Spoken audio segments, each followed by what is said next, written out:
Bon, Jean-Louis, rebonjour. Bonjour. Donc, nous avons plaisir de t'accueillir aujourd'hui à l'Espace 3E. Ouais, On t'accueille dans le cadre de ce qu'on appelait une pratique, un ouais, praticien. ouais. Et aujourd'hui, on t'a fait venir parce que tu as une pratique autour de la réflexologie. Mm. Et donc, je serais curieux d'en savoir plus sur. Réflexologie de Yen Shan particulièrement, qui utilise des petits instruments. Et en fait, le postulat de départ, c'est de travailler surtout sur le visage par rapport à des terminaisons nerveuses et ensuite qu'on vient stimuler. Mais on peut aussi également travailler en zone. Donc on est sur des zones réflexes ou sur des points réflexes en fait. D'accord. Et de ce fait-là, c'est une pratique qui est aussi ce qu'on appelle globale, intégrale. Et on peut appeler, moi j'aime bien ici dire que c'est de l'acupuncture sans aiguille. Parce qu'on est là, on vient stimuler des points qui sont des fois des points de méridien, mais pas toujours, pas que. Il y en a quelques-uns, mais pas que. Donc avec ça, on travaille d'une façon globale sur les mains, sur les pieds, sur le dos. Ok. Donc on peut suivre aussi également, on suit également les méridiens. Après, on peut aller aussi sur les pieds. On peut travailler en réflexologie plantaire classique. Ok. Après, on peut venir aussi sur les mains. On peut travailler un peu le dos aussi par rapport à certains points. On va D'accord. travailler puisque ça se reporte sur un peu l'ensemble du corps. Ok. Et ensuite, on peut regarder aussi ce qu'on appelle les similitudes de forme. On peut travailler tout un tas de choses par rapport à l'articulation, par rapport à l'orientation dont on veut travailler en fait. C'est ça surtout. Ok.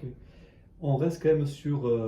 Il n'y a pas de manipulation, c'est juste de l'acupression, un petit C'est peu de comme le. l'acupression, Ok. ouais. Il n'y a pas de manipulation comme de l'ostéopathie. C'est D'accord. vraiment, à part la manipulation des pieds, voilà. Ok. Et dans le principe, on est donc sur le même principe que la médecine chinoise avec les méridiens, avec. Voilà, c'est ça. En fait, c'est le but où on va chercher les causes. C'est ce qui va nous amener à essayer de trouver en tout cas la causalité du symptôme. C'est on travaille beaucoup avec l'aide de la médecine chinoise. D'accord. La roue des 5 éléments qui permet de chercher, d'essayer de trouver la problématique en fait. Ok. Et le déséquilibre, en fait, le but c'est de remettre l'organisme un peu dans une espèce d'homéostasie, en fait, un rééquilibrage complet de l'organisme. Et donc ça, les éléments de la médecine chinoise vont aider pour ça. Ok. Donc, tu as un premier temps pour établir le diagnostic.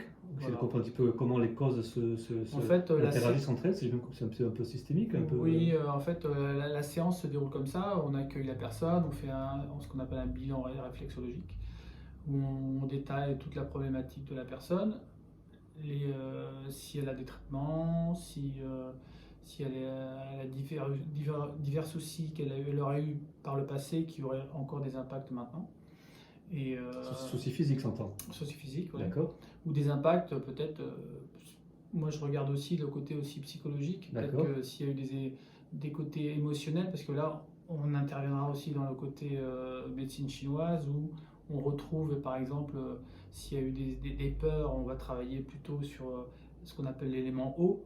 Et ces éléments eau auront une influence aussi, comme on dit, sur l'élément qu'on appelle le bois, qui vient nourrir le bois. Donc tout ça, ça interagit ensemble pour avoir un équilibre dans cette fameuse roue des 5 éléments. Ok. Donc on va chercher aussi le côté émotionnel parce que ces éléments-là sont reliés aussi à des côtés émotionnels, à des côtés ce qu'on appelle aussi il y a des saveurs, il y a des couleurs, il y a tout ça. Donc ça peut être intéressant de connaître ça au moment du bilan réflexologique pour pouvoir orienter les protocoles qu'on veut mettre en place en fait.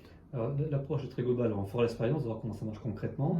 Donc, ce que j'entends, c'est qu'il y a cette phase de diagnostic à travers les symptômes du moment, je vais dire, Oui. les éléments marquants du passé, qu'ils soient physiques ou psychologiques, émotionnels notamment. Avec ça, tu arrives à faire une sorte de cartographie, de comprendre éventuellement quels sont les éléments. Les éléments en fait qui sont, avec ça, on peut identifier vers quoi on peut orienter nos protocoles pour Ok. voir quels sont vraiment où sont les déséquilibres en fait. Ça marche. Parce que la personne va venir avec sa problématique du moment. L'objectif, c'est quand même d'aller vers la problématique du moment et ensuite voir si on peut travailler autour par rapport à ce qui s'est passé avant, quoi. Ça marche. Alors, ces éléments, pour moi, je ne suis pas très familier de ça. Tu peux me donner un exemple qui fait que éventuellement tu vas dire tiens, mais là c'est peut-être l'élément bois, l'élément eau, l'élément feu, l'élément. Les gens, par exemple, qui ont des problèmes on va prendre des problèmes que tout le monde a à peu près, les constipations par exemple. Ouais. La constipation, pour moi, tout de suite, si j'entends constipation, je vais penser à l'élément bois, parce que l'élément bois, c'est aussi c'est un élément du mouvement. Et s'il n'y a pas de mouvement, on va pouvoir travailler sur ça. On va travailler sur ça, et en même temps, on va pouvoir aussi travailler peut-être sur l'élément qu'on appelle la terre, qui est en relation aussi, parce que le bois, des fois, s'il est trop, ce qu'on appelle en trop plein ou en plénitude, il y a trop de bois, peut-être trop de colère, il y a peut-être des fois, c'est parce que l'élément bois, c'est aussi c'est les doutes aussi. D'accord. Donc ou aussi qu'on appelle ça les désirs, la créativité, ça correspond à ça. Ouais. Et si on a un problème là-dessus, on peut travailler au niveau psychologique aussi. Enfin, on va chercher au niveau émotionnel qu'est-ce qui pourrait bloquer, qu'est-ce qui pourrait bloquer un désir, quelque chose comme ça, et on va travailler là-dessus. En fait, pour voir, parce que comme la constipation, c'est ce qu'on appelle les stases, et comme le bois, c'est le mouvement, on va essayer de travailler là-dessus pour redonner je dirais au niveau du péristaltisme, redonner du mouvement pour que ça se passe mieux, quoi. Donc quand on parle d'éléments bois, c'est une typologie, c'est une grande famille auquel on associe certains éléments qui sont à la fois dynamiques, à la fois organiques, c'est ça? C'est ça exactement. Et en même temps, moi dans la globalité, je vais prendre la personne dans sa globalité en fait. Je vais regarder si elle est dans un fort stress qui crée beaucoup d'acidité dans le corps aussi. Donc tout ça va être des éléments qui vont être pertinents pour établir un protocole en fait. C'est l'interprétation ou on est presque au niveau du caractère quand on parle de quelqu'un qui est plutôt bois, plutôt eau? Oui, c'est ça. Il y a des typologies en fait, de gens qui sont très hauts, très bois, quelqu'un qui a un fort caractère, qui en impose, qui veut se montrer. Et c'est des gens aussi qui sont créatifs. Donc ça, ces gens-là qui se montrent beaucoup, on peut considérer que c'est des gens qui sont dans l'élément bois. Et là, à ce moment-là, déjà, ça donne une idée sur ce que la personne peut avoir, quoi. Oui, donc on voit ce qui va être quelque chose qui va être caractéristique de la personne et qui peut avoir des pathologies du coup associées à ce tempérament-là. On est presque sur les humeurs d'Aristote. C'est quelque chose qui vient, c'est un tempérament qui vient prédominer et qui peut créer des déséquilibres, qui peut créer. Exact. Ah ok, génial. Et pareil si on prend l'autre élément qui est celui qui nourrit le bois, c'est-à-dire l'eau.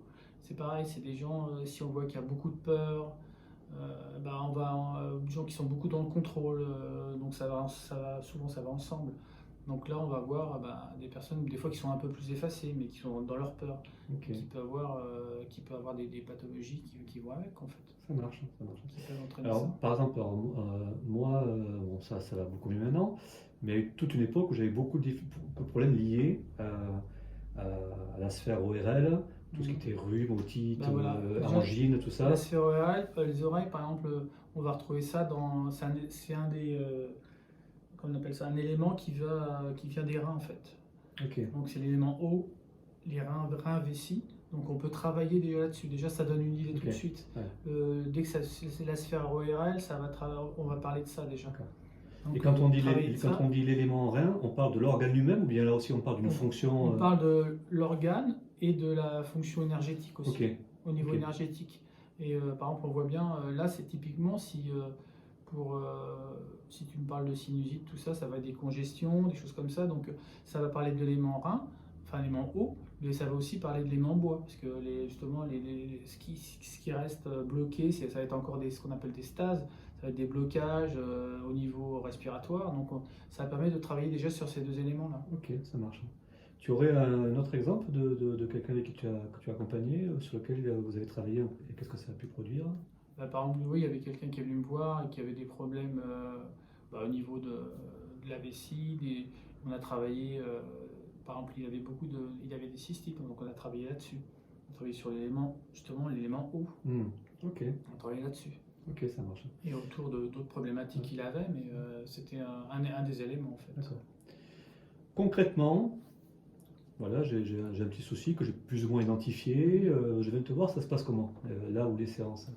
Comme je disais au début, en fait, on fait ce fameux bilan réflexologique. Là, c'est en discutant ou c'est en discutant avec la personne. On se met, on est face à face, on discute, ou comme là. Ok. Et moi, je fais des corrélations déjà avec entre ce qu'elle me dit et ce que moi, je peux voir en face, quoi, je peux mettre en face. Par exemple, si, comme je disais tout à l'heure, la constipation, je vais mettre ça, je vais mettre l'élément bois, s'il y a un problème même de frustration, les frustrations, ça va aussi avec tout ce qui est élémentaire aussi. Donc, en fait, j'assimile aussi un vocabulaire qui va avec. Et donc, ça me donne des indications sur ce que je vais pouvoir faire, en fait. Voilà. Ok.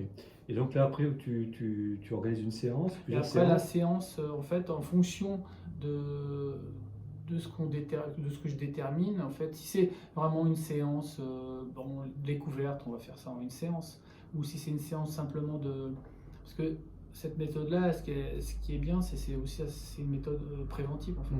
Donc, venir une fois de temps en temps pour faire, je dirais, une révision et rééquilibrer l'ensemble, c'est bien de le faire une fois de temps en temps. Donc là, c'est fait une séance. On va travailler quelque chose de global. Ouais. Et on va travailler peut-être le système hormonal, on va travailler s'il y a un petit bobo, le squelette, soit le musculo-squelettique. Et ensuite, voilà, ça fera qu'une séance. Après, si vraiment on travaille sur quelque chose qui est un peu ancré, peut-être on va partir sur peut-être 3 séances ou 5 séances, ça dépend, en fait. Ok.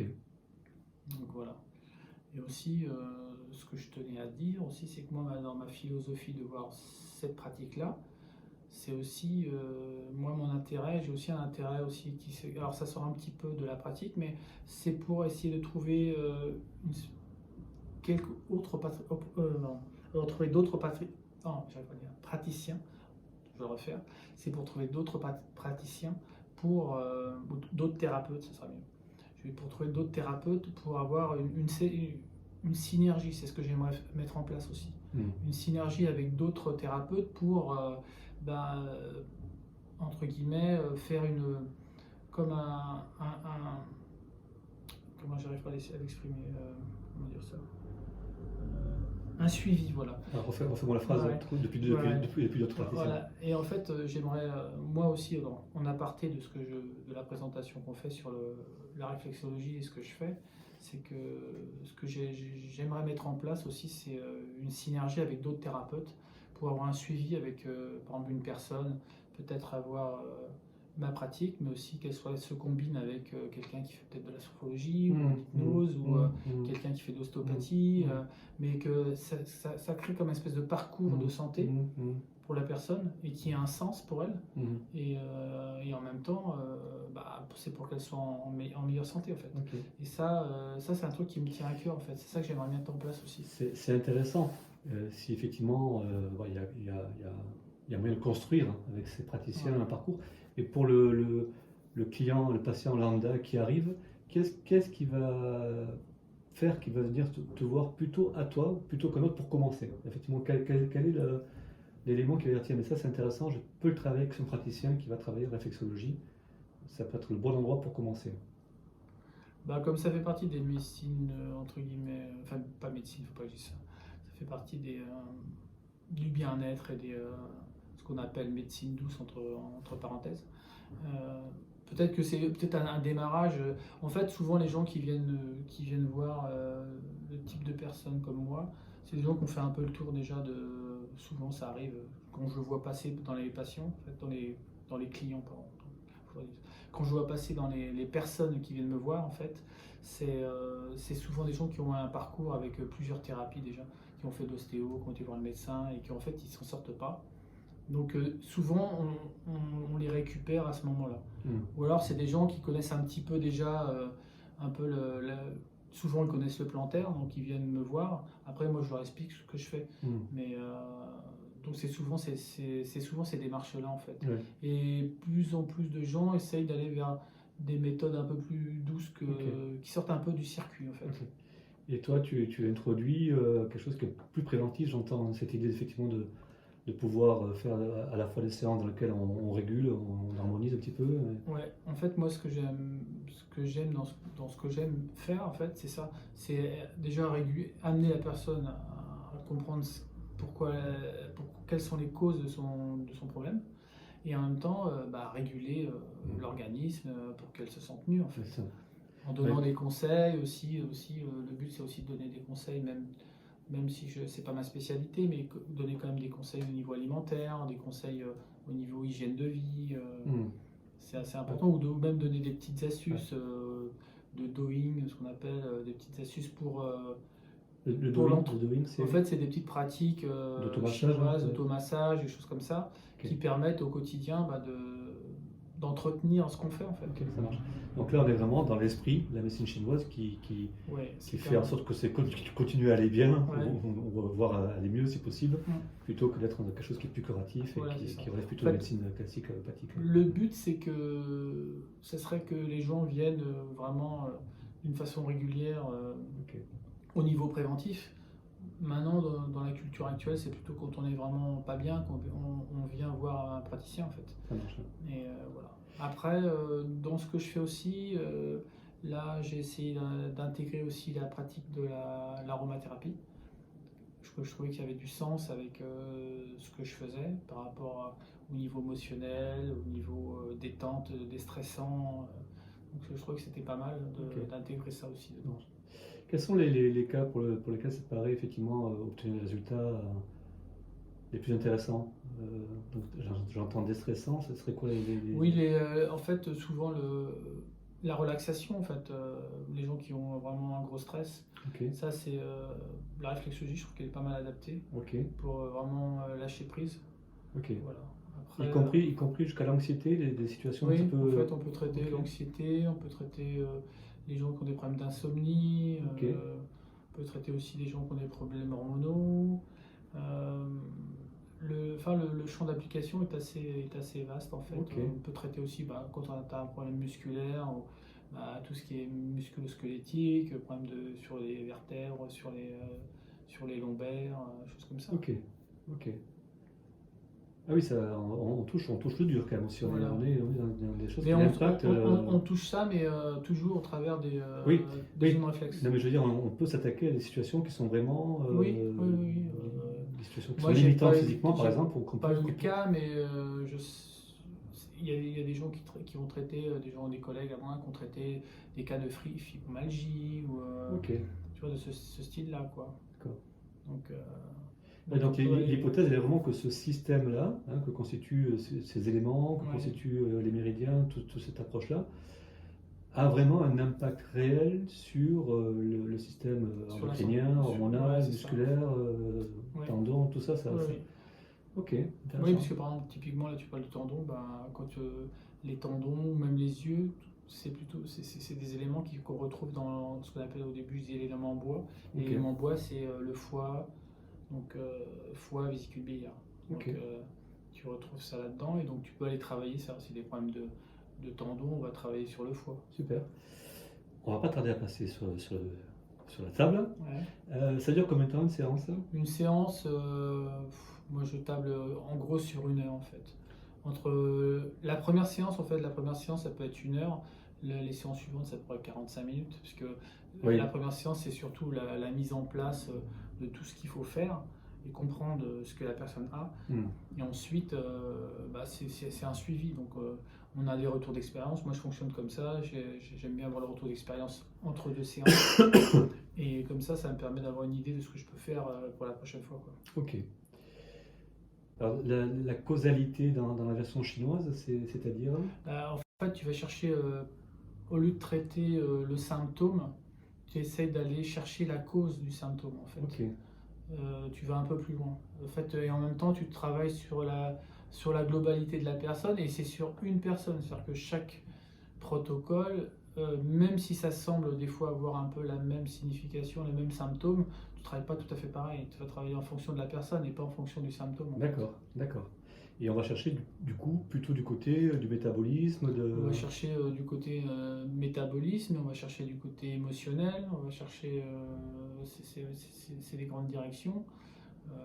Après, dans la discussion du bilan réflexologique, on va déterminer, en tout cas, ça va nous orienter sur des pistes en fait. D'accord. Par rapport à ce que la personne va te dire, et tu vas te trouver avec potentiellement une base de départ qui va t'orienter. Par exemple, si tu vois que la personne est très nerveuse, si tu vois que la personne est très angoissé ou très à plat, déjà tout de suite tu vas te dire tiens, il y a des problèmes de fatigue, donc ça c'est tel élément, ça elle est très stressée. Donc tu vois à peu près ce que tu as des idées sur ce que tu vas faire déjà. D'accord. Après, en fonction de la demande de la personne, bah, tu fais des séances plus ou moins longues et donc après, en fait, ce que tu fais, c'est que par rapport à l'objectif de la séance, pour la personne, tu traites déjà ça. Et ensuite, bah, comme tu vois la personne dans sa globalité, bah, sur plusieurs séances, tu traites la problématique, mais en même temps, tu vas traiter les autres choses. Ok. Ce qui peut arriver, parce que des fois, les personnes bah, se révèlent un peu au travers de la séance, en fait. Parce que des fois, ça peut être toujours évident de dire ce qu'on a, et des fois, en se relâchant, même sur la table, des choses comme ça, des fois, je dirais la personne étant plus relaxe, elle a tendance des fois à parler un peu plus, à se relâcher, donc c'est plus facile. Ok. Donc voilà. Donc après, la base, c'est quand même aussi, on peut travailler, je dirais, la relaxation déjà dans un premier temps, et ensuite travailler bah, la problématique de la personne. Parce que quand on est plus relâché, c'est plus facile. Ça marche. Mais contrairement à la médecine occidentale, il n'y a pas de diagnostic posé à partir des symptômes, je veux dire, il n'y a pas de vérification de la nature Non, en fait, moi, ce que je fais, c'est que, par exemple, quelqu'un qui vient avec une problématique, comme je disais tout à l'heure, enfin au début, c'est que moi, ça va me donner des pistes, et moi, en fonction de des éléments que j'ai par rapport à la médecine chinoise, je vais m'orienter là-dessus. D'accord. Après, je vais en tout cas essayer d'améliorer la santé de la personne. Et moi, je suis plutôt après orienté vers la médecine, enfin pas la médecine, mais la prévention. En fait, c'est la prévention. Donc, je suis plutôt orienté vers la prévention de la santé de la personne. Donc, quelqu'un qui vient de voir et qui a une problématique, on essaye d'améliorer son souci. Mais par contre, ce qui ne m'empêche pas de l'orienter vers d'autres personnes. Si je vois qu'elle a un souci, peut-être qu'il faut aller voir un ostéo, peut-être qu'il faut aller voir peut-être un nutritionniste, tout ça, ça fait aussi partie des conseils que je peux faire. Si je vois que, bon, en fait, moi, je peux faire cette pratique-là, je trouve qu'elle est très, très bien aussi pour l'accompagnement. C'est-à-dire qu'on peut accompagner les gens qui font de la chimio, tu vois, c'est plutôt... Il y a vraiment une aide à la personne, en fait, en plus de ce qui existe. C'est très pour moi, je trouve que c'est très complémentaire de la médecine classique, ce qu'on appelle allopathie. C'est-à-dire que quelqu'un voilà, qui est dans quelque chose de très dur, ben, il vient, même si à côté il a un suivi médical, il peut très bien venir nous voir aussi et pour améliorer la situation. Où tu trouves des personnes qui ont fait le tour de tout ce qui existe et après ben, tu les retrouves chez toi parce que ben, ils savent pas trop à quel sein se vouer, donc ils essayent de trouver une solution dans d'autres pratiques, quoi. Ok. Voilà. Très bien.